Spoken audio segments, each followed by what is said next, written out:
Paul King and Willie Sinclair make the trip to the Baltimore Community Fridge in Greenmount West on McAllister Street several times a week. I think it's great, I mean, it's doing the community some good. You see how they coming and going. People, that need the help with the groceries and stuff.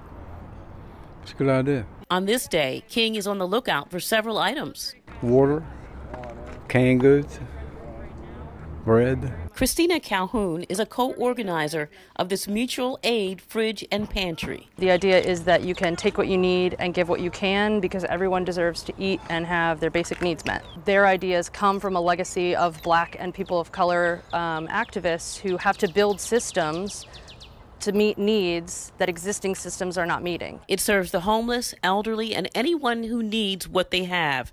There are no rules, just boundaries. No raw meat, and please don't take the equipment.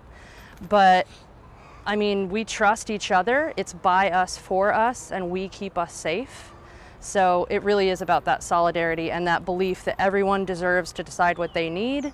Everyone gives from what they have. The Community Fridge was founded in November of 2020 at the height of the pandemic.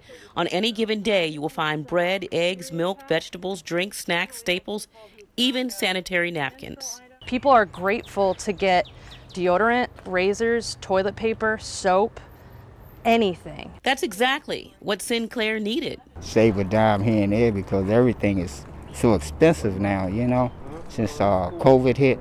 So, every penny saved is a penny earned, You got to think about rent to kids and all of that. Calhoun says it's not hard to give. You can start a box at your job and commit to a once-a-week delivery. Simple as that.